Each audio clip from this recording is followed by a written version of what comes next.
Woe to oppressive Jerusalem. Woe to oppressive Jerusalem. Let's open our Bible to Zephaniah chapter 3. And let me ask you, when last did you read the book of Zephaniah? Guess what? When I was opening my Bible, the papers were stuck together, which means I have not visited that book for a long time. Woe to the city that is rebellious and defiled. This is one thing I am so afraid of. To be rebellious. So what does it mean to be rebellious? To be rebellious means that to challenge authority, to resist authority, to go against instructions, to revolt, or to gang up against instructions, to purposely not follow directions, to challenge authority, to go against authority, like government rules, or even between parents and children, for children to challenge the authority or does not want to follow directions. That's being rebellious. And it is different from being disobedient, because being rebellious is more like you're doing that on purpose. You refuse to follow the instruction. So it means that you are very disobedient. In fact, the way God sees rebellious, God described it as being very disobedient. That is why when disobedience is on the highest level, God refers it as a rebellious spirit. Woe to the city that is rebellious and defiled, the oppressive city, with an exclamation mark.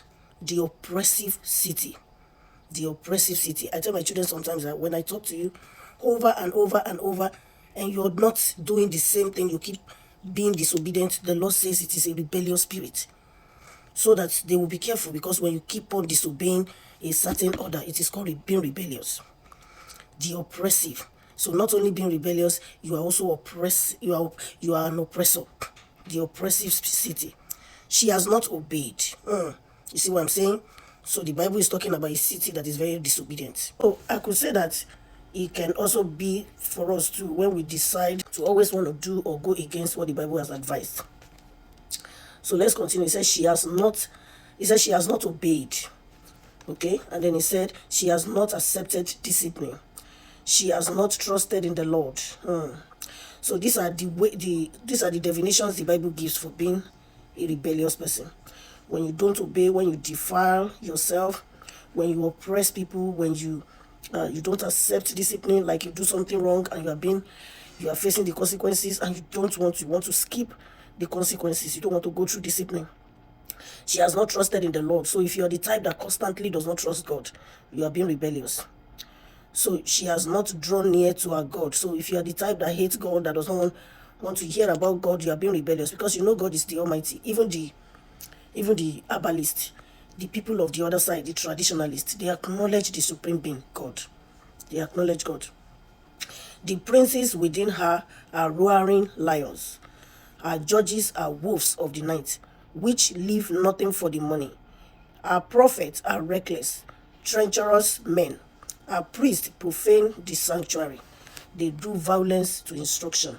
So violence to instruction is also a rebellious spirit. Now, all of these things, so if you're trying to get the facts, how the Bible describes rebellious spirit is in the book of Zephaniah chapter 3 from verses 1 to 4. Verse 5, the righteous Lord is in her.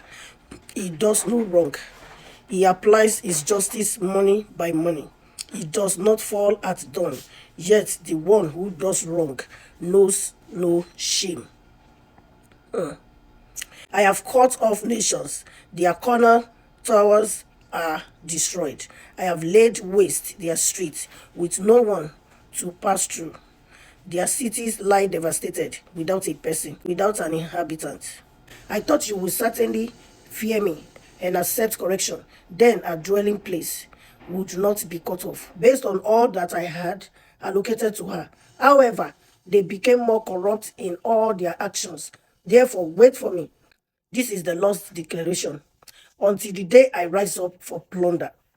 For my decision is to gather nations, to assemble kingdoms, in order to pour out my indignation on them.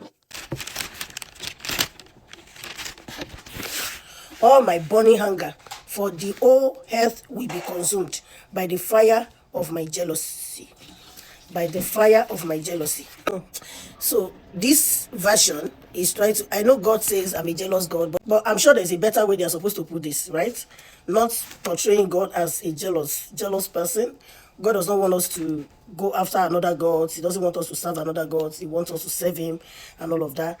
But painting God as a jealous God, I don't know if there's another word they are supposed to use. So does it mean if you're jealous of the other person is not a sin? These are the things that always, challenge people that are not so strong in faith. Okay, so this is where we're going to stop the part one, because I would like to break them into subheadings so that we will understand better, and so we do not take so long reading this. Not everyone has the patience to stay that long reading with me. So the next subheading will be final restoration, which we are going to watch, which we are going to be doing in the next video. So join me and see you later.